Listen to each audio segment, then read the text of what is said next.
Alors nous allons prolonger ce que le Père Joseph nous a dit en préambule de cette retraite prière et désert. Et donc je voudrais prolonger sa réflexion et introduire aujourd'hui à ce thème de l'oraison. Autrement dit, qu'est-ce que l'oraison ? Voilà, question quand même que vous êtes en droit tout à fait légitime de vous poser. Qu'est-ce que cette fameuse oraison dont nous vous parlons depuis le début de cette retraite, forcément, puisque c'est une formation et non pas une école. Je suis tout à fait d'accord, mais j'y reviendrai avec tout ce qu'il a dit sur l'oraison. Il n'y a pas de technique, et je ne vais pas vous donner des techniques, parce que cet après-midi, on essaiera de voir comment faire oraison, mais ce seront des dispositions essentielles que la Madre nous donne. Mais, on va le voir, l'oraison, c'est une affaire d'amitié et d'amour. Comme l'a très bien dit le Père Joseph, si vous connaissez des amoureux, vous seriez bien fou de leur donner une technique pour qu'ils s'aiment, vous voyez. Avec Dieu, c'est la même chose. Pour cela que, on ne va pas apprendre à faire oraison comme sur les bancs d'école, on apprend les mathématiques ou la grammaire. C'est tout à fait important, bien entendu. On va essayer de se mettre à l'école de Jésus, mais se mettre à l'école du cœur de Jésus, c'est se mettre à l'école de son amour infini. Et on va le voir. Donc, je vais vous donner, si vous voulez, en m'appuyant évidemment énormément sur la Madre, qui a défini ce qu'était l'oraison, avec une phrase que je vais commenter, qui me semble décisive et que le Père Joseph Jiquel a déjà amorcé, mais il n'a pas continué toute la phrase. L'oraison est un échange d'amitié. Voilà. Chapitre 8 de la Vida, de la vie. Le Père Joseph a parlé d'autobiographie, de biographie de la Madre. Je tiens à vous dire que si vous voulez rentrer dans une œuvre de la Madre, l'œuvre à mon avis essentielle et la meilleure de la Madre, les spécialistes de Thérèse ne seraient pas d'accord tous avec ce que je vais dire, mais je pense que c'est la Vida, donc l'autobiographie spirituelle, le premier livre qui a d'ailleurs été saisi par l'Inquisition, où elle raconte toute son expérience d'oraison. Je vais beaucoup m'inspirer de cela parce que c'est très important et beaucoup moins prétentieux, et donc beaucoup mieux réussi à mon avis que le château intérieur, où là, je dis toujours, c'est la Madre qui veut jouer à Saint-Jean-de-la-Croix, voyez, mais sans avoir les mêmes... Bon, c'est très bon, le château intérieur, bien entendu. Les spécialistes de Thérèse m'entendraient ça je serais hérétique, quoi, voyez. Mais je préfère 1000 fois la Vida. Parce que là, la Vida, c'est l'âme de la Madre, voyez, qui vous parle. Croyez ce que vous voulez, mais moi, ce que je vous raconte, je l'ai vécu. Voilà, point final. Vous voyez, c'est extraordinaire. C'est brut de décoffrage, vous voyez, et c'est extraordinaire. Alors après, Château des Demeures, alors les théologiens et les spirituels, les grands spirituels, ils aiment bien le château parce que vous voyez, c'est très structuré, et puis là, on voit, il y a des demeures, alors il y a presque une compétition, vous voyez, dans quelle demeure êtes-vous, vous voyez, donc il y a ce goût-là, donc les hommes en général, les théologiens, ils aiment bien ça, vous voyez, le goût de la performance, mais moi j'aime bien la Madre, justement, quand elle est toute simple et au début, vous voyez. D'ailleurs, elle a écrit le château intérieur parce que l'Inquisition avait saisi son manuscrit de la Vida, de son autobiographie spirituelle, et donc le père Gratien, qui était son grand ami, lui a demandé, mais écoutez, c'est pas possible, on n'aura jamais votre manuscrit, alors écrivez ce que vous avez écrit il y a 20 ans. Et elle se met à écrire donc le château des Demeures, mais pas du tout de la même manière, voyez, que son autobiographie, beaucoup moins dans la spontanéité. Voyez. En même temps, c'est très construit. Vous avez les 4 manières d'arroser le jardin. On n'a pas fait mieux, moi, à mon avis. Son livre des Demeures, c'est très beau, c'est grandiose, bien entendu, mais ça n'a pas cette saveur qu'a la Vida, la biographie. Bon, alors, revenons à ce monastère contemplatif, cloîtré et sans rente que fonde la Madre. En 1562. Les sœurs donc acceptent les dons, et à l'époque c'était pas du tout évident. D'ailleurs, on reprochera à la Madre de mettre ses sœurs dans un état de pauvreté tel qu'elles risquent de ne pas manger. Bon, pour l'époque, c'est totalement fou. Aussi fou que saint François d'Assise, qui se met tout nu devant son père en lui donnant les derniers vêtements, en lui disant « Maintenant, je suis quitte », voyez, et il va vivre sa vie pour le Seigneur. Voyez, donc, il y a véritablement la réforme du Carmel. Il faut voir à l'époque, dans ce siècle d'or, et cette Espagne très riche, avec la conquête de l'Amérique latine, voyez, et l'or qui va avec, l'or. Vous voyez, tout ce baroque espagnol avec de l'or partout, mais ils sont extrêmement riches, les Espagnols, aussi riches que les Français à l'époque, et peut-être davantage, parce que justement, ils n'ont pas l'or de l'Amérique latine. Vous voyez, il faut voir, à l'époque, c'est un véritable coup de tonnerre que cette réforme du Carmel. Donc, pour gagner leur pain, eh bien, les sœurs, elles vont vivre de dons et de leur travail. Voilà. Mais il s'agit d'une orientation contemplative, résolument contemplative que donne donc la Madré.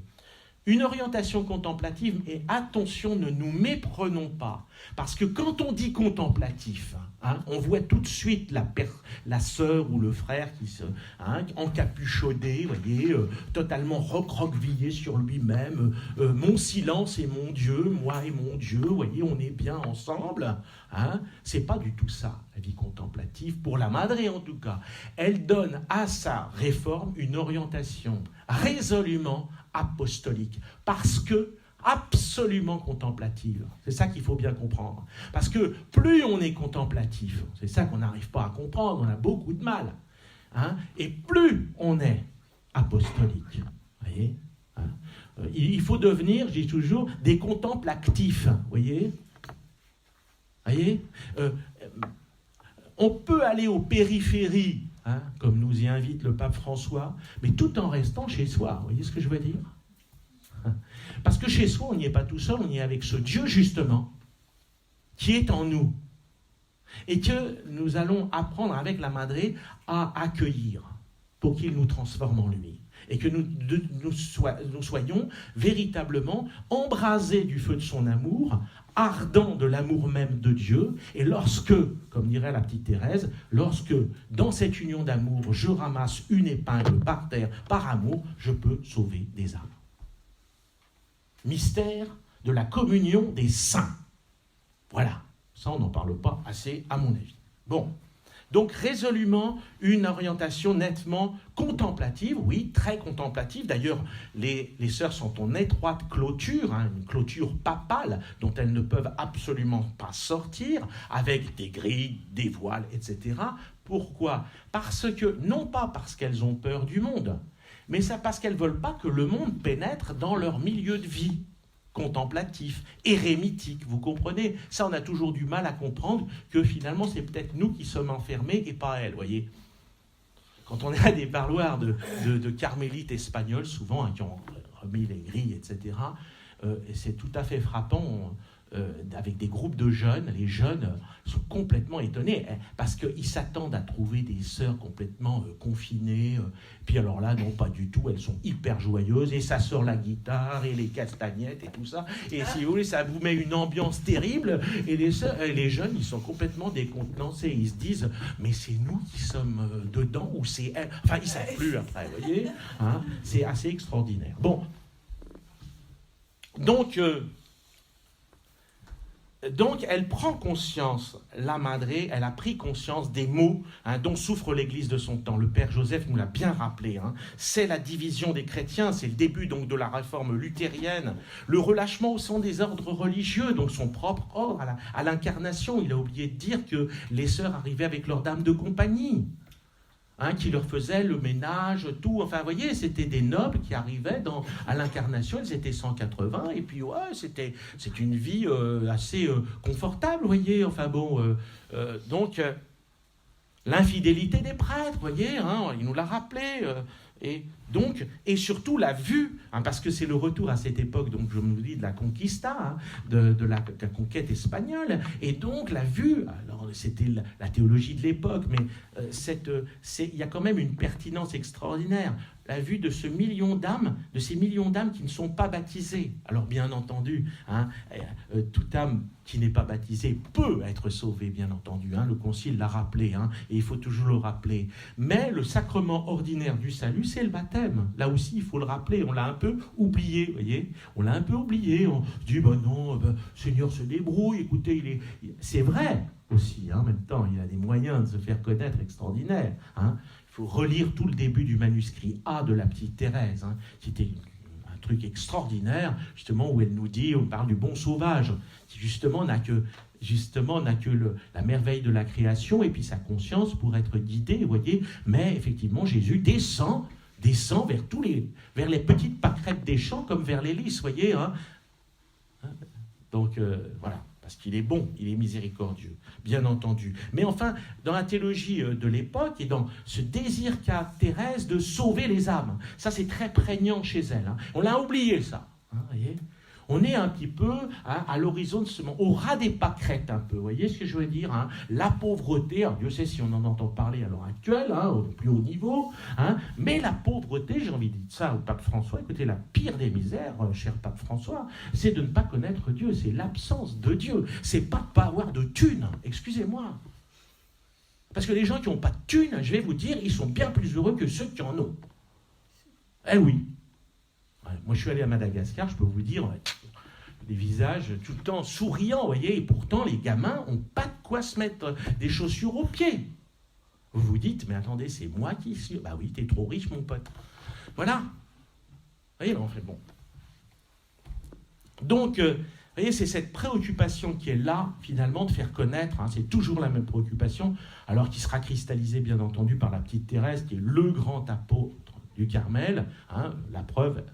c'est une star mondiale, puisque maintenant elle voyage avec ses reliques partout dans le monde, elle est partout. Donc, elle l'avait dit d'ailleurs, ma mort, tout le monde m'aimera. Après ma mort, tout le monde m'aimera, et c'est vrai, parce qu'elle était sainte, elle n'était pas folle, mégalomane, c'est soit, mais elle était sainte. Donc c'est vrai.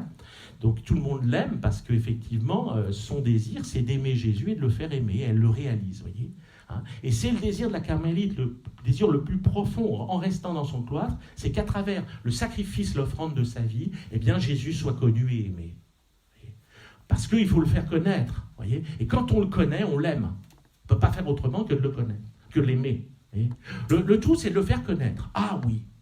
Oui, on croit que c'est tout cuit, voyez. Alors qu'il n'est de volonté qu'aiguillonné, qu'éclairé par l'intelligence. Ça, c'est, je suis désolé, c'est de la philosophie aristotélicienne. Voyez, rien n'est voulu qui ne soit d'abord connu. Voyez. Vous ne pouvez pas vouloir si vous ne connaissez pas. D'accord ? Et donc, le désir qu'a Thérèse, mais aussi en même temps tous les théologiens pour lesquels elle prie, tous les capitaines, comme elle dit, de l'Église, c'est justement ce désir de faire connaître Jésus, tel qu'il veut être connu et aimé. Attention, Dieu est ce qu'il veut être. Rappelez-vous la phrase que je vous ai dite de Saint Jean de la Croix, donc dans l'introduction générale. Laissons Dieu être ce qu'il est et ce qu'il veut être pour nous. Un Dieu qui se révèle, on va le voir, comme un Dieu de miséricorde et d'amour et qui veut nous aimer, qui nous aime et qui veut qu'on l'aime, mais pour cela, il faut le laisser nous aimer. Et tout est là, tout le difficile est là, parce que nous sommes trop riches de nous-mêmes et nous n'avons pas assez besoin de Dieu.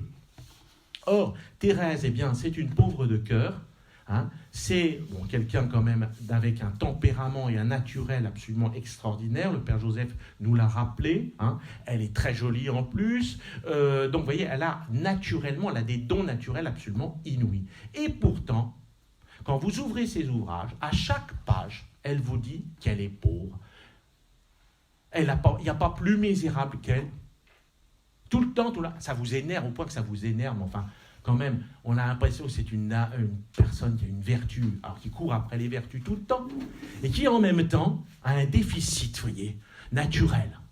C'est-à-dire qu'elle comprend, et ça c'est ce qu'on va comprendre avec la vidéo-raison, c'est que rien ne nous est dû, mais que tout peut nous être donné. Car, comme dit le plus grand spirituel de tous les temps, à savoir le curé d'Ars, l'homme est un pauvre qui a besoin de tout demander à Dieu. Tout est dit. Je pourrais m'arrêter là, mais ça c'est le curé d'Ars, voyez, grand spirituel, grand mystique. Voilà. Un pauvre qui a besoin de tout demander à Dieu, voyez ? Donc, elle se sait pauvre, débitrice finalement d'une grâce qui ne lui appartient pas, dont elle n'est pas la propriétaire. Elle est la débitrice, certes, et elle veut faire fructifier cette grâce, mais elle n'en est pas propriétaire. Vous voyez, toujours. Ce qu'il faut comprendre, c'est cela. Elle veut être une authentique disciple, une amie du Christ, comme dans sa définition, nous le verrons, de l'oraison, comme une amitié. Elle est amie du Christ. Le véritable ami à qui elle veut tenir compagnie, c'est le Christ. C'est lui l'authentique, le véritable ami. Elle n'arrête pas de le dire, voyez. Il faut considérer le Christ comme notre véritable ami. Et ce désir qu'a le Christ de lier une amitié profonde avec lui, voyez, c'est autre chose que de mettre son petit tapis de prière et de se prosterner 5 fois par jour, en étant persuadé qu'on ne peut pas entrer en dialogue avec Dieu. C'est tout l'inverse, le Dieu chrétien, voyez. Eh oui. Vous savez que les musulmans, même le paradis, ils ne verront jamais Dieu. Il n'y a pas de vision de Dieu chez les musulmans, parce que je vous parlais des musulmans. Je ne parlais pas de vous qui vous mettez sur des petits tapis de prière, non. Ah oui, il ne faut pas confondre. Il ne faut pas confondre la croyance et la foi. Il ne faut pas confondre. Bon, bref. Donc, vie offerte dans le silence et la contemplation, qui est d'un très grand prix pour le salut du monde. Voilà. Qu'est-ce que font les carmélites cloîtrés ? Plein de gens se disent, ils ne comprennent rien. Enfin, c'est pas possible, il y a plein de pauvres dans le monde, il y a plein de... Mère Teresa, ah oui, on comprend. Alors ça, on comprend. Même le monde a compris. Mère Teresa était une vedette avant même de mourir. C'était la star de tout le monde. Dans les films, on parlait d'elle. Quand on voulait véritablement se dévouer à Dieu, on allait chez Mère Teresa. D'ailleurs, on y va encore, vous voyez. Donc là, c'est bien, c'est du sérieux, c'est du lourd. Mais une petite carmélite dans son cloître, mais avec des grilles, complètement tapé. C'est pas sérieux, ça. Ou alors c'est un autre âge. On est... Eh bien non. Non. L'intention de Thérèse, c'est de faire de ces petits Carmels, comme elle dit, des colombiers de la Vierge Marie. Extraordinaire. C'est des petites colombes, vous voyez. C'est-à-dire, elle dit, dans nos cloîtres, dans nos Carmels, c'est un atelier où on doit aimer Jésus éperdument et s'aimer entre nous, s'entraimer, pour qu'il puisse se reposer chez nous, le bon Dieu, le Seigneur. Parce que le Seigneur, ailleurs, il est très souvent méprisé, très souvent rejeté. Et que là au moins, il va pouvoir trouver le repos. Avec ses petites épouses, ses petites colombes, qui l'attendent. Qui sont totalement éperdus d'amour pour le Christ. Voilà. Et donc, voilà pourquoi, tout dans le fondement même de ces cloîtres, de cette vie cloîtrée, c'est l'oraison, c'est la prière. Et la prière avec Thérèse va prendre une forme, qui est la forme d'oraison, qu'elle a découverte chez Francisco de Osuna. Le père Joseph n'a pas tellement insisté sur l'abécédaire qu'elle a découvert chez son oncle, l'abécédaire de Francisco de Osuna. Quand elle était malade, elle découvre ça, son oncle lui prête cet abécédaire, où c'est un franciscain conventuel qui vit lui-même cette oraison de recueillement. Je préfère ça que mental. Vous avez raison d'avoir souligné cela. Maintenant, je vais rectifier, parce que mental, ça fait très, très intellectuel, alors que ça ne l'est pas du tout. Donc, je préfère dire oraison de recueillement. Voilà, oraison de recueillement. Vous voyez, on essaye de recueillir, ou oraison aux prières silencieuses, ou oraison de recueillement. Actif ou passif. Surtout que la première forme d'oraison, c'est justement précisément le recueillement. Donc, c'est là tout se joue. C'est justement persévérer dans ce recueillement. Dans ce recueillement pour justement comprendre que nous avons un cœur qui est un sanctuaire où Dieu réside. Et ça, c'est absolument très important. Et donc, la prière silencieuse, chez Thérèse, va être le moyen et non pas la fin. Ce n'est que le moyen, pour atteindre l'union à Dieu. On est dans le silence du cœur. Mais ce n'est que un moyen. La fin, la finalité, si vous voulez, évidemment, c'est la rencontre avec le bien-aimé. C'est la relation avec ce Dieu qui nous aime et qui est en nous. Voilà. Qu'il faut rejoindre justement par ce désir de n'être qu'à lui, d'être totalement à lui, et justement d'être extérieurement dans le détachement, dans l'humilité, le détachement. Voilà. Le tout aussi couronné par l'amour fraternel, car l'amour fraternel doit vérifier notre amour de Dieu. Attention, comme l'a dit le Père Joseph encore, et je le dis aussi, on peut être dans l'illusion dans la vie mystique. La vie mystique n'est pas une évasion.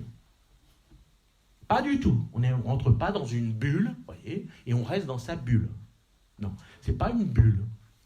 Parce que précisément, la vie de raison doit au contraire éveiller chez nous ce désir d'aimer Jésus, et en même temps de rayonner cet amour tout autour de nous, et d'abord dans notre communauté, dans la communauté où on est, avec le plus prochain. Oui, même celui qui naturellement, comme dirait la petite Thérèse, parce que ça lui est arrivé, a le don de me déplaire en tout. C'est arrivé à la petite Thérèse, et oui, avec sœur Thérèse de Saint-Augustin, vous voyez. Eh bien, cette sœur-là, Jésus me dit qu'il faut l'aimer, et davantage peut-être que les autres. Au point que d'ailleurs la sœur Thérèse de Saint-Augustin ne s'est jamais aperçue de cette antipathie naturelle que Thérèse a compensée par la charité surnaturelle, parce qu'on va voir que tout est de l'ordre surnaturel, pour précisément voir dans la sœur qu'elle ne pouvait pas voir en peinture naturellement, Jésus qui était en elle. Vous avez ça dans le manuscrit C de la petite Thérèse qui est absolument extraordinaire. Bon, traité de charité fraternelle. Il faut, au point que donc la sœur Thérèse de Saint-Augustin a écrit une relation qu'elle a appelée une sainte amitié. Et alors où elle dit que Thérèse avait pour elle mais des délicatesses incroyables. Voyez. Bon. Donc, l'amour fraternel, c'est pour ça que c'est une vie érémitique où les sœurs sont en silence pour la plupart du temps, toute la journée, mais se retrouvent pour des temps de récréation. C'est-à-dire des temps de récréation communautaire où elles se côtoient et où justement elles vérifient, voyez, si elles sont un peu bougonnes ou alors si elles restent dans leur cellule. La Madré avait horreur de ça. Un jour, elle va dans une cellule parce que la sœur, pendant la récréation, très pieusement, est en oraison, est en pamoison, et alors elle dit, ma sœur, c'est l'heure de la récréation, vous descendez tout de suite. Ah ben mais je prie. Ah ben non, c'est pas l'heure de la prière, c'est l'heure de la récréation. Et en général, elle dit, ça c'est des tempéraments mélancoliques. Alors là, les mélancoliques, elle les fout dehors. Ah non mais carrément, vous savez, c'est les mélancoliques, elle en veut pas. Parce qu'elles ne pourront pas tenir, puis alors en plus, je veux dire, elles vont porter la morosité non plus sur elles, et puis alors après sur les autres, ils vont devenir moroses. Ah non, le Père Joseph a bien insisté sur la joie, voyez, sur la joie. Eh bien, voilà, la joie, c'est un fruit de l'Esprit Saint, je suis désolé. Alors évidemment, ce n'est pas une joie exubérante toujours, ni de mettre des élastiques pour sourire toute la journée, vous voyez, surtout que quand les élastiques tombent, ça se voit. Et donc mais, vous voyez, c'est d'être joyeux. Pourquoi? Mais on est aimé de Dieu. On est compte, est-ce que ça ne doit pas nous rendre joyeux? La joie de la foi. Extraordinaire la joie de la foi. Quelles que soient les épreuves, tous les martyrs qui ont pu supporter les pires des sévices, vous savez, Saint-Laurent-sur-Son-Gril, enfin bon, au martyrologe, quelquefois, on est épouvanté, on est là, on mange notre soupe, et puis on entend les trucs les plus atroces, le martyr, là, au tonquin, alors dépecé, ou alors, vous voyez, comment est-ce qu'ils ont pu, vous voyez, incroyable, des sévices physiques, moraux, même, terribles, tous les martyrs,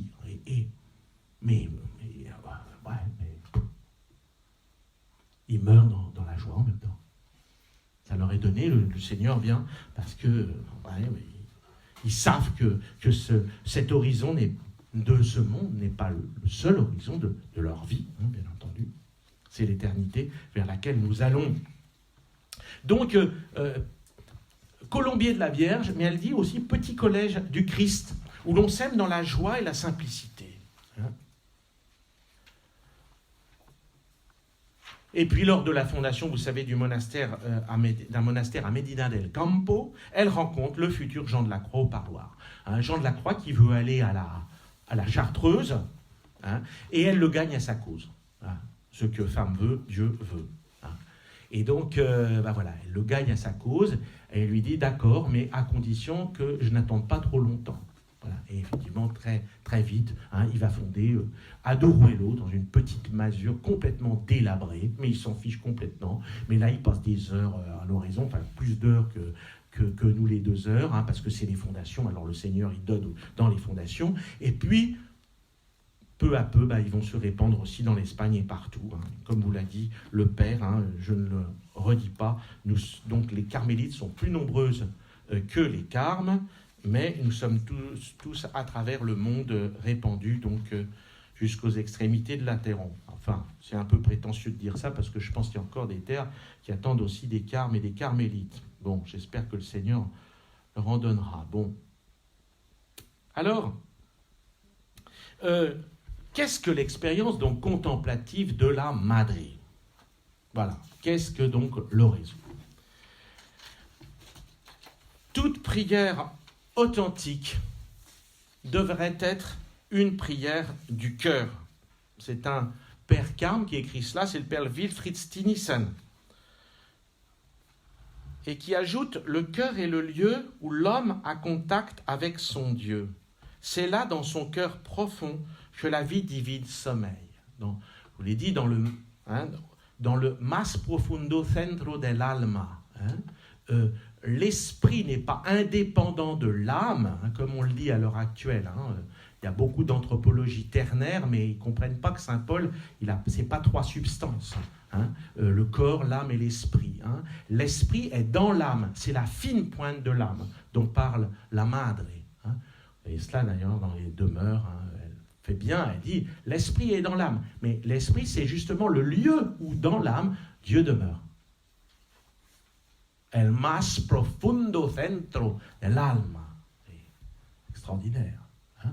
Mais il y a que l'anthropologie chrétienne, c'est âme et c'est corps et âme, est vraiment un, la personne humaine. Attention, le problème c'est que la dualité corps-âme ne fait pas le dualisme.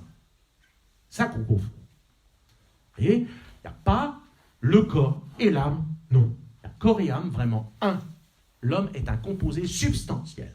Personne humaine composée substantielle de corps et d'âme. Et dans cette âme, eh bien, il y a justement les puissances de l'âme et les sens aussi internes, hein, qui permettent de rejoindre le Seigneur dedans de nous-mêmes. Mais vous aurez une petite prédication d'un frère d'anthropologie spirituelle qui vous l'expliquera mieux que je vous l'explique.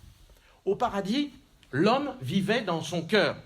Par le péché, l'homme a quitté ce lieu et s'est égaré sur les chemins de l'intellect livré à lui-même. Si vous voulez, du rationalisme, qui rationalise tout. C'est-à-dire cette espèce de pouvoir qu'a l'intelligence, mais justement, si l'intelligence n'est plus justement ordonnée à l'Esprit Saint, ordonnée à Dieu, alors vous avez toutes les dérives possibles, voyez. C'est pour ça que Benoît XVI rappellera toujours que foi et raison doivent aller toujours ensemble. Si vous séparez la raison de la foi, ça vous donne donc le rationalisme. Mais en même temps, si vous séparez la foi de la raison, ça vous donne le fidéisme, qui a été condamné aussi par le magistère, le Saint-Siège. C'est-à-dire que cette foi qui repose uniquement sur le sentiment qu'on en a. Et donc il n'y aurait aucune réflexion possible, si vous voulez, on dédaigne, si vous voulez, le don de l'intelligence que Dieu nous a fait, qui est un don. Il faut savoir exercer. La Madre n'est pas du tout anti-intellectuelle. Hein. Elle aime les gens, les letrados, comme elle dit.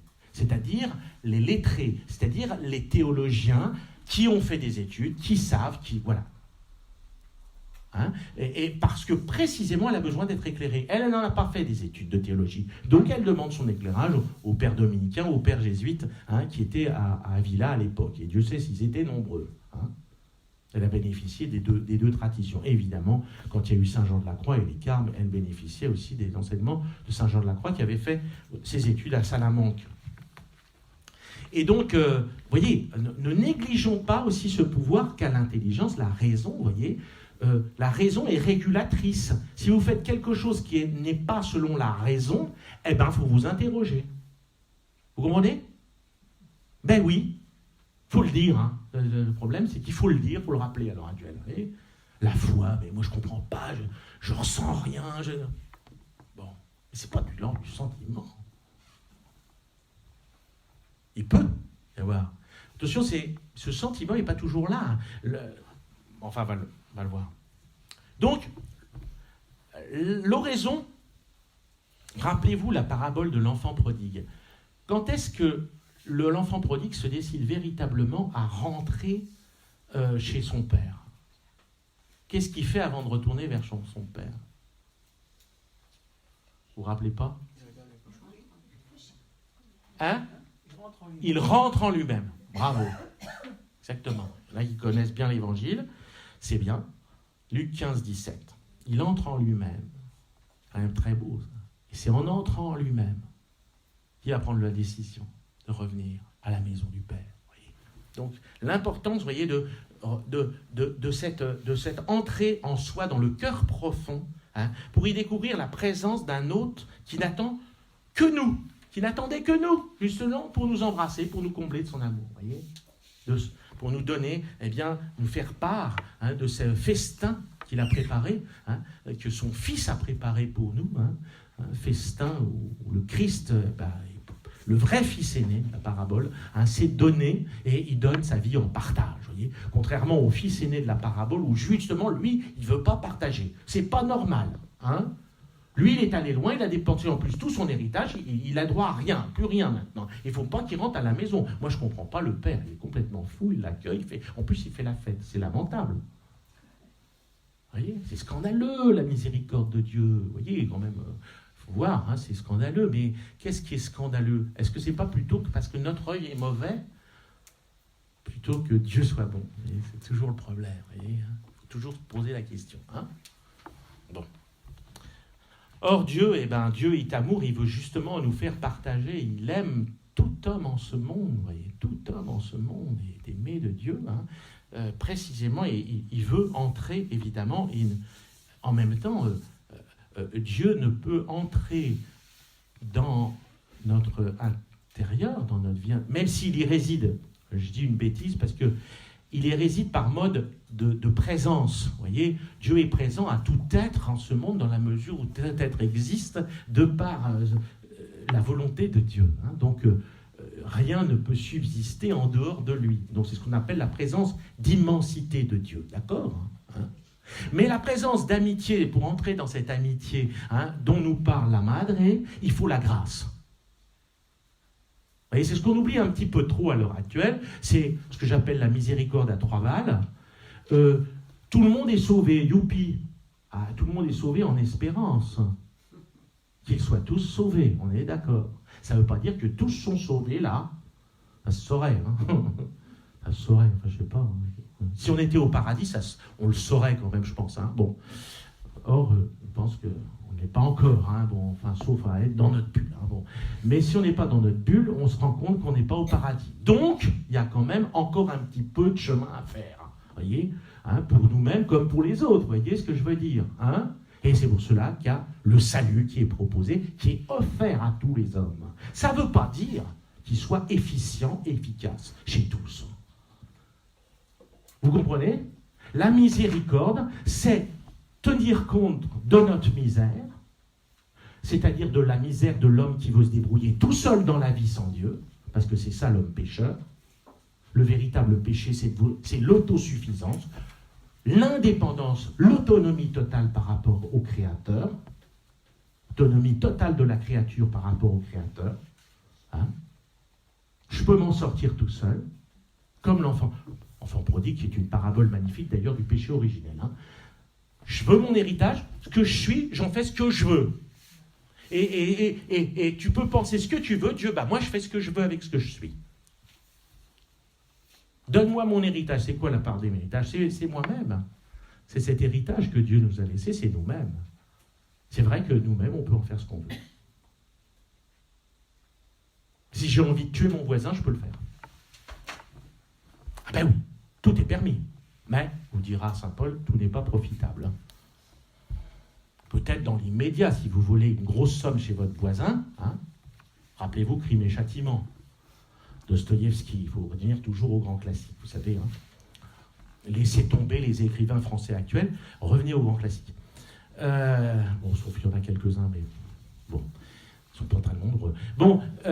Mais Dostoïevski, Crime et Châtiment, extraordinaire. Le gars, au-delà du bien et du mal, un type napoléonien, vous voyez, je dirais, il va tuer sa gouvernante, l'usurière à qui, voilà, et puis la gouvernante en même temps, parce que la gouvernante, elle arrive à l'improviste, alors il est bien obligé de la tuer, parce qu'effectivement, elle l'a reconnue, vous voyez, parce que c'était une prêteuse usurière, une prêteuse sur gage, donc qui venait voir, parce que, voilà. Puis il se dit un jour, elle est vraiment trop, elle est radine, elle est méchante, elle est acariate, tout ça, je la jazigouille. Et en plus, je prends son argent, tout son article, tout ça. Alors, vous voyez, dans l'immédiat, il se dit, tu verras, tout m'est permis, en plus, il est au-delà du bien et du mal. Vous voyez, il n'a absolument aucune conscience de ce qui est bien, ce qui est mal.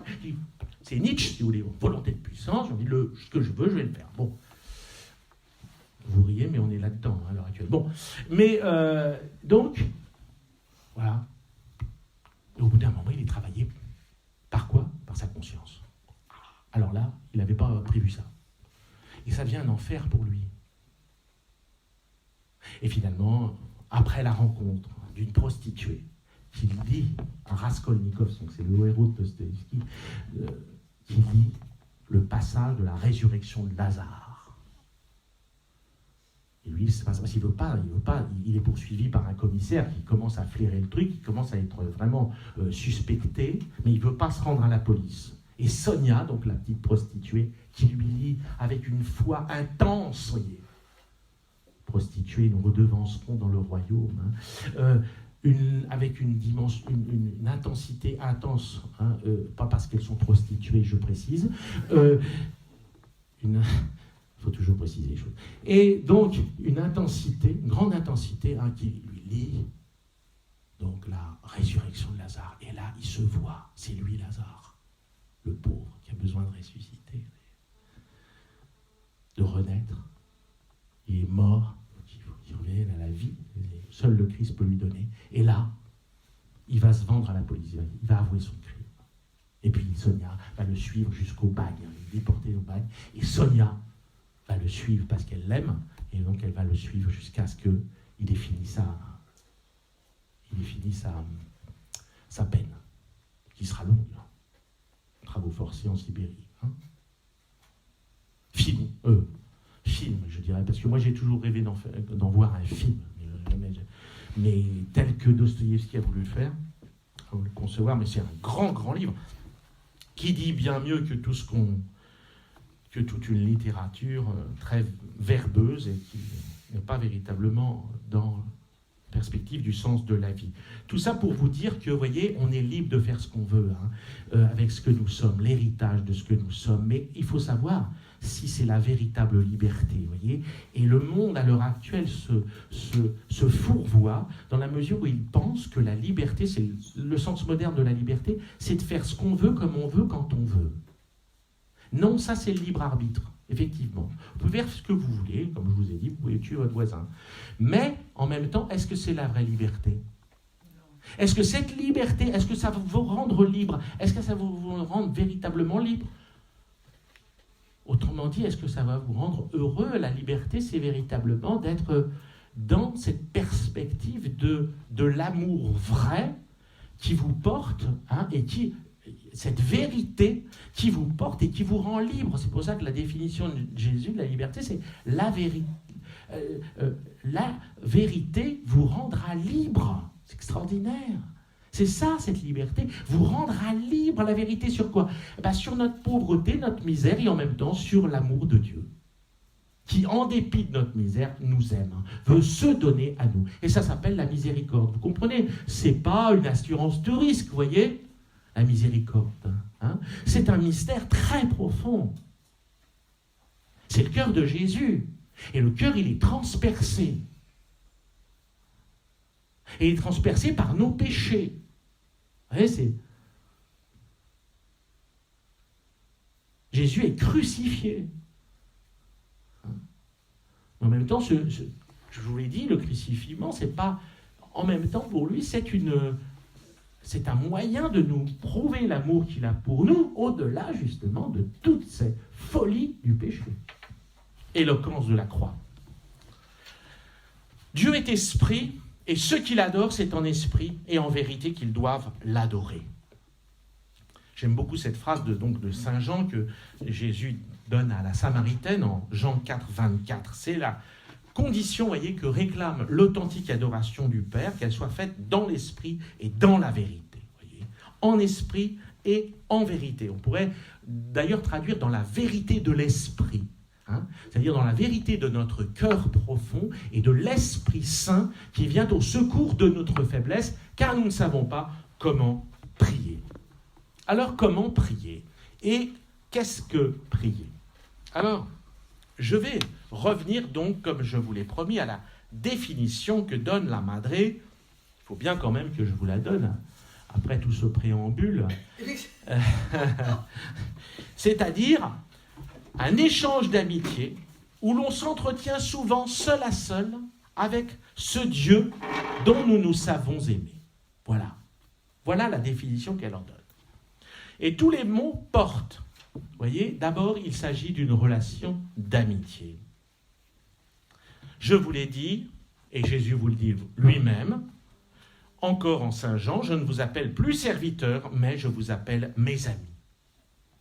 C'est absolument fondamental, cette dimension de l'amitié avec Dieu. Un autre docteur du Carmel, qui s'appelle saint Thomas d'Aquin, notamment, décrit la charité divine comme une amitié.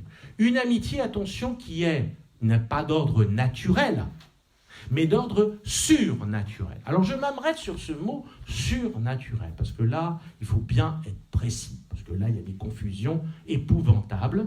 Hein. Surnaturel, ça ne veut pas dire paranormal. D'accord? C'est pas Gérard Majax qui vous prend une cuillère et qui, avec son esprit, la plie. D'accord? Ça, c'est du paranormal, ça peut exister, bon, mais enfin, c'est pas du surnaturel. Vous voyez? Surnaturel, tout simplement, ça veut dire quoi? Ça veut dire que c'est au-delà de notre capacité humaine, au-delà de nos forces. Et comme l'a si bien dit le Père Joseph hier, prier, c'est donc d'abord une grâce. Parce que la vie surnaturelle, frères et sœurs, si vous pensez le contraire, je vais vous décevoir, la vie surnaturelle, ça ne vient pas de vous. Et oui, ça ne vient pas de vous, d'abord. D'accord? Ça ne vient pas de vous, d'abord. Mais ça, on a beaucoup de mal à le comprendre. On est tellement orgueilleux. Ah oui, le péché originel. Donc, ça nous assoit un bonhomme, ça. On est. Ouais, mais justement, Jésus veut faire le chemin inverse avec nous. Pour ça que Thérèse dit qu'elle est toujours misérable. C'est pas de la feintise, c'est pas de la... Vous voyez, elle se sait véritablement pauvre. Et tant qu'on ne sera pas conscient qu'on est totalement pauvre, il faudra encore le devenir. Pour qu'on puisse atteindre ce que dit Saint Curé d'Ars. Il en sait quelque chose. Tout homme est un pauvre qui a besoin de tout demander à Dieu, donc de tout recevoir. Comme je vous l'ai dit donc dans l'introduction de cette retraite, l'homme, comme dit encore Benoît XVI, admirable phrase, n'est pas tant par ce qu'il fait que par ce qu'il reçoit. Saint Benoît XVI, priez pour nous. Extraordinaire. Mais ça, voyez, mais vous en faites votre pain. Hein? Allez-vous me dire, mon père, est-ce qu'on va savoir comment on fait oraison? Eh bien d'abord, méditez sur cette phrase. Voyez, méditez sur cette phrase, parce qu'il y a tout dans cette phrase. Vous comprenez? Tout ce qu'est l'oraison.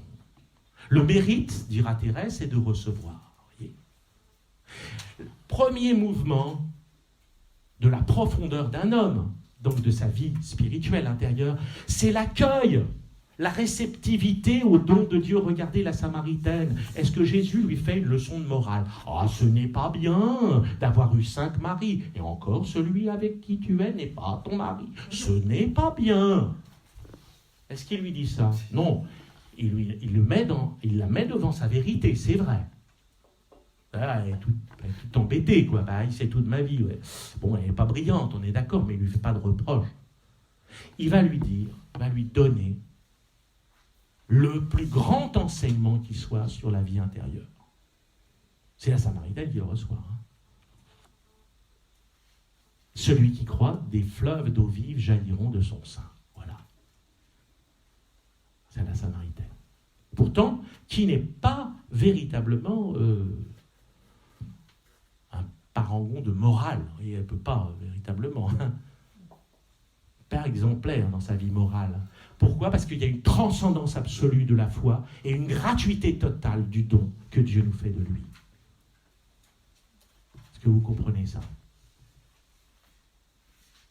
Ah oui, parce que si vous ne le comprenez pas, vous ne pouvez pas entrer dans l'oraison. Vous ne pouvez même pas vous prétendre chrétien. Vous ne pouvez pas même dire que vous avez une vie chrétienne. Parce que la vie chrétienne, elle est reçue. Totalement reçue. Elle est donnée et donc reçue. Et que nous ne mettons pas la main sur les dons qui sont surnaturels. Et donc, prier, c'est la grâce des grâces. C'est la grâce des grâces, Saint Paul le dit bien, nous ne savons pas comment prier, et donc l'Esprit Saint vient au secours de notre faiblesse. Donc c'est clair, lui il en sait quelque chose.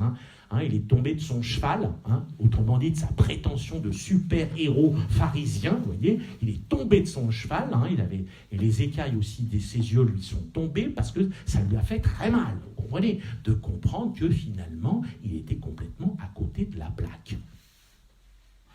Et oui, dans une autosuffisance religieuse, ah oui, il a été aux meilleures écoles, les meilleures écoles. Il n'y a pas meilleur. Hillel, tout ça, là, bon, les grands. Mais tout ça, c'est du vent. Parce qu'il n'y a que la grâce opérant par la charité. Voyez, nous ne sommes sauvés que par la seule miséricorde de Dieu et par le moyen de la foi qui nous introduit dans le régime de la grâce.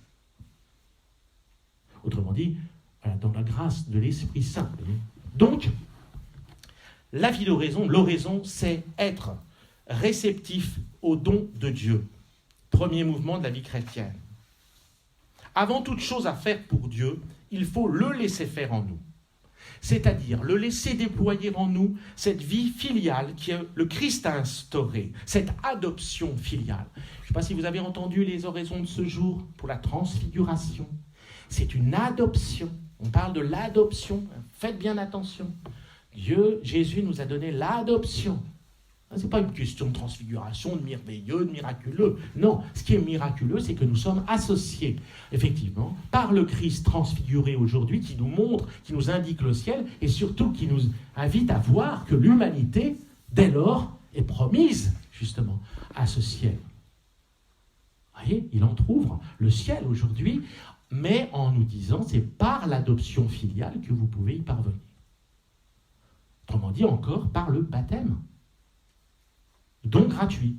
Pour ça, moi, je tiens beaucoup à ce qu'on continue à faire le baptême des petits-enfants. Mais ils sont rien... Mais oui, tant mieux. Ça manifeste encore mieux la gratuité de la grâce. Et oui, c'est l'Église qui présente des petits bambins. Alors qu'à un moment donné, effectivement, ils seront libres de le consentir. Il faut vraiment qu'ils ratifient par leur liberté. Mais déjà, il y a une vie spirituelle en eux. Parce que précisément, c'est une grâce qui déjà se déploie, qui peut se déployer en eux. Et c'est un amour gratuit que Dieu donne. Thérèse de l'Enfant Jésus dit, Jésus veut nous donner gratuitement son ciel. C'est extraordinaire. J'entends encore des gens qui disent « il faut gagner mon ciel, je n'ai pas dû gagner mon ciel. » Bonjour, si vous arrivez à gagner ce qui est absolument de l'ordre surnaturel, non, il faut répondre, ça c'est sûr. Il y a une responsabilité. C'est là une gratitude. Si vous voulez, la grâce appelle la gratitude. Comme l'appel de Dieu appelle la réponse et la responsabilité. Dans responsabilité, vous avez sponsa en latin. Sponsa, c'est l'épouse. C'est l'âme qui se laisse épouser, il faut que l'âme se laisse unir à Dieu dans la foi. Responsabilité, vous voyez. La responsabilité, c'est la réponse qu'on fait au don que Dieu nous fait de lui, dans un consentement. Consentir, dira saint Bernard dans le traité de la grâce et du libre arbitre, une phrase absolument géniale, c'est être sauvé. Consentir, c'est être sauvé. Génial. Mais comme le mariage, vous savez, c'est le mariage, c'est le consentement qui fait le mariage. Donc, laissez l'amour surnaturel de Dieu que nous avons reçu à notre baptême déployer tous ses fruits spirituels. Laissez Dieu nous aimer, faire donc l'expérience intime dans notre cœur profond de son amour en nous, par le moyen donc de cette prière silencieuse de recueillement. Moyen privilégié pour le rencontrer. Précisément parce que ça va être l'exercice des vertus théologales que nous avons reçues à notre baptême, que sont la foi, l'espérance et la charité. Et pas de meilleur moyen que de, par l'oraison, déployer ces trois vertus-là. Parce que c'est une prière dépouillée, alors nous sommes mis, je dirais, acculés devant la présence de Dieu. Vous comprenez ? Et nous sommes acculés à l'acte de foi que nous devons produire absolument. À chaque fois que nous faisons oraison, nous faisons un acte de foi. Nous croyons que Dieu est présent. Ou alors, il vaut mieux aller faire la cuisine. Et encore, on peut faire la cuisine en présence de Dieu, c'est pas ça que je veux dire, mais faire toute autre chose. Mais si on est vraiment présent à Dieu, ça veut dire qu'on croit véritablement qu'il est là. Et c'est se rendre présent à lui qui est présent. Voilà. C'est une présence à Dieu et en même temps à soi-même. Parce que la vie d'oraison va produire une connaissance de nous-mêmes. Mais attention, pas une connaissance psychologique. À l'heure actuelle, il y a beaucoup je vous l'ai déjà dit, développement personnel et tout ça. C'est une connaissance de soi en Dieu, comme dit sainte Catherine de Sienne. La connaissance de soi en Dieu. C'est tout autre chose qu'une connaissance psychologique. Connaissance de soi en Dieu, c'est une connaissance de soi qui va inclure ma pauvreté, ma misère, et en même temps me donner confiance parce que Dieu est là et qu'il ne peut pas m'abandonner.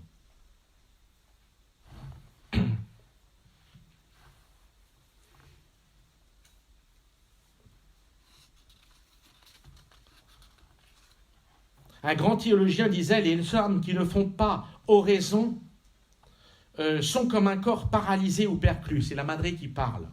Qui a des pieds et des mains, mais qui ne peut pas s'en servir. Certaines âmes, en effet, sont tellement informes et tellement habituées à ne s'occuper que des choses extérieures qu'on ne saurait les en tirer et qu'elles semblent dans l'impuissance de rentrer en elles-mêmes. Donc l'oraison mentale n'est, à mon avis, qu'un commerce intime d'amitié où l'on s'entretient souvent, seul à seul, avec ce Dieu dont nous nous savons aimer, dont nous sommes aimés, mais dont nous nous savons aimer. Donc, et là, c'est là qu'il faut bien comprendre. Donc, c'est pas dont nous sentons qu'il nous aime, c'est dont nous nous savons aimer. C'est encore, vous voyez, de l'ordre de la foi.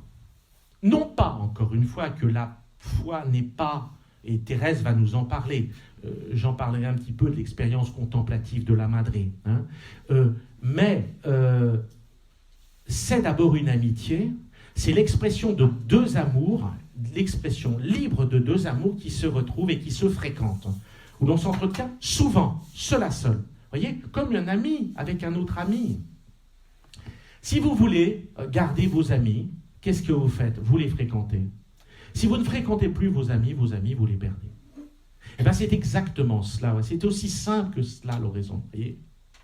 Pour ça, il n'y a pas de méthode, de technique, d'école, tout ça. Je m'en fiche complètement. Vous voyez ? Et si vous êtes venu pour cela, vous allez être déçu, et tant mieux, je dirais, ou tant pis, ou tant mieux, j'en sais rien. Mais comprenez, parce que je ne vais pas vous donner, contrairement aux yogis, aux gourous de toutes sortes, des techniques, des mantras, des formules magiques. Extraordinaire. Ah, j'ai vu un gourou. Ah, Shri Maha Chichi Yoga. Ben non. Il y a un pauvre type qui s'appelle le Père Jean-Gabriel. Mais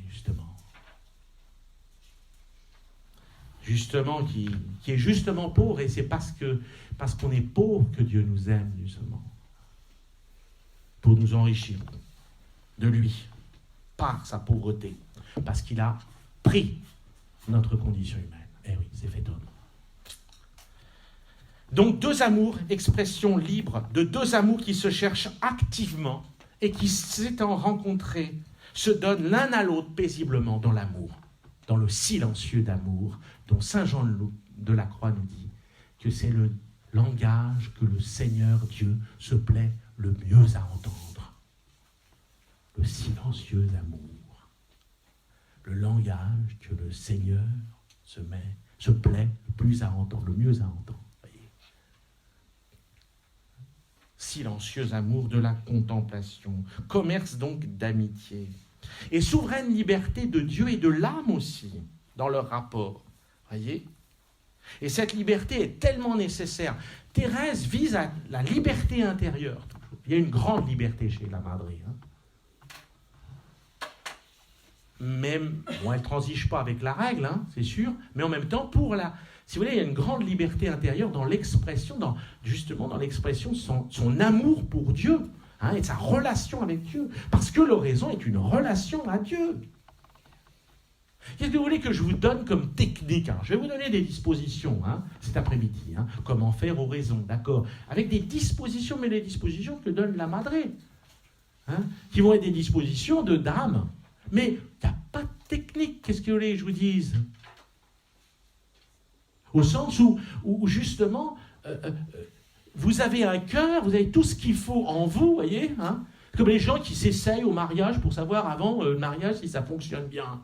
Je dis toujours aux jeunes, il n'y a pas de problème, ça va marcher, il n'y a pas besoin d'essayer, vous voyez. Non mais vous voyez, comprenez, c'est... Ben oui, mais... Vous voyez, alors, et là, les gens me disent, comment on fait ? Mais vous êtes un homme, une femme qui est aimé de Dieu, vous avez tout ce qu'il faut en vous pour adorer le Seigneur, pour accueillir le Seigneur, vous avez un cœur profond, une âme, avec un esprit profond, eh bien, le Seigneur vous y attend, et puis, le tout, c'est de donner du temps. Ah, alors là, oh mon père, vous n'y pensez pas, il n'y a que 24 heures dans la journée, ah bon que 24 heures. Et alors, Dieu me donne 24 heures, oui, et vous ne pourriez pas en consacrer 10 minutes. Bon, comme ça, bon. Non, j'ai tellement de choses à faire, c'est tellement important ce que je fais. Tellement important ce que je fais. On est rendu compte, écoutez, excusez-moi, j'ai...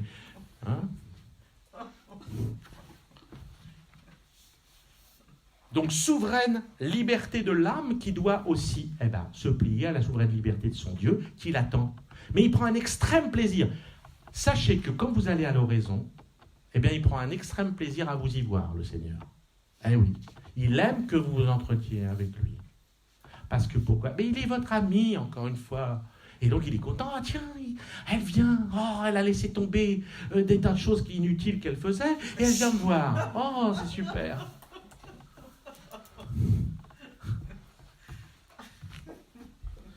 Donc, soumission, mais attention à l'action, à l'invasion de l'amour de Dieu. Voilà, il faut se rendre présent. Alors, tout cela se fait dans la foi.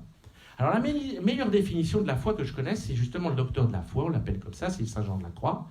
Il n'arrête pas de parler de la foi. D'ailleurs, il dit que c'est le seul moyen proportionné, privilégié, si vous voulez, de l'union de l'âme avec Dieu. Et il dit que la foi est une lumière à la fois obscure et certaine.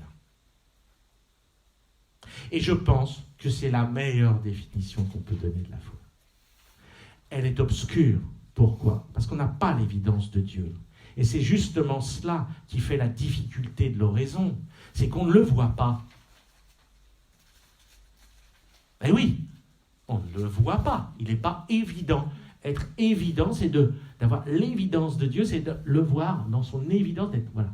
Ben, on ne le voit pas. On ne le voit qu'à l'obscur, c'est-à-dire dans le miroir de la foi, qui nous le présente. C'est pour ça que la connaissance de foi est nécessaire, parce que la connaissance de foi avec les dons du Saint-Esprit vont nous présenter Dieu tel qu'on veut, tel qu'il s'est présenté, il veut se présenter à nous, vous comprenez ? Pour adhérer aux lumières de la foi que propose, dont l'Église a le dépôt, les dogmes catholiques, hein, pour adhérer à l'incarnation du Verbe, vous comprenez que ça prend quand même la foi, vous comprenez ? Ça prend la lumière de foi. Hein, parce qu'on ne pourrait pas, sans cette lumière de foi, adhérer à ce que l'Église et la foi catholique propose, le credo. Voyez ?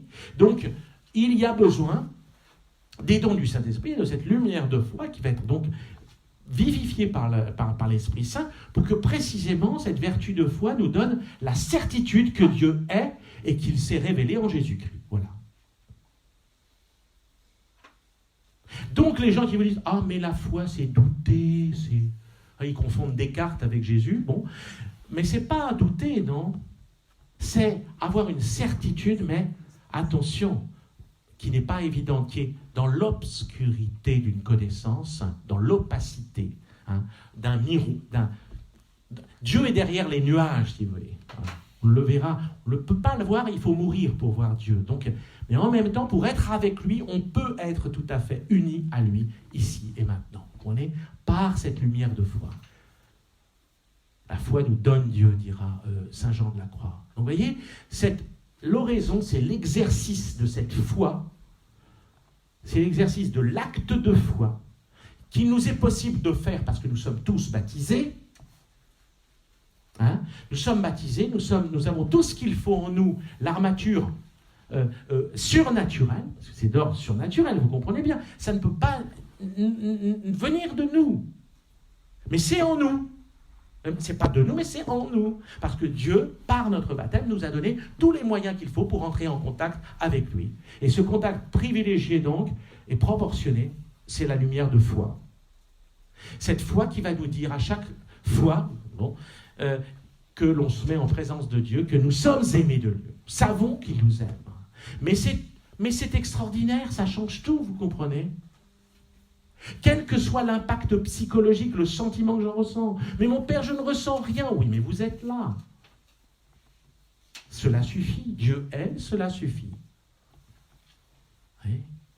Et au contraire, c'est très méritoire que, justement, la petite Thérèse, vous savez, elle a eu des sécheresses. C'est la même chose pour Mère Teresa, etc. Les nuits, c'est pas du tout qu'elle avait perdu la foi. Elle avait perdu le sentiment de la foi. Ah, ça, c'est différent. Parce qu'effectivement, il y a certaines grâces qui permettent de ressentir, effectivement. C'est sûr, mais je vous l'ai dit, il y a des demeures partout, il y a des différences entre les âmes, autant qu'entre les visages, vous comprenez ? Hein ? Donc, Dieu donne à proportion de nous aussi, vous voyez ? De notre personne, de ce qu'on est capable de vivre, de lui donner, etc. Mais il y a des personnes qui vivent une sécheresse dans la vie de prière, mais qui sont extraordinaires contemplatifs. Vous voyez, ça ne veut rien dire, ça.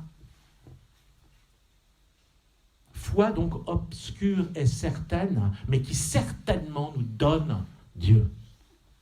Nous donne d'entrer en contact intime avec lui dans notre cœur. Hein, et de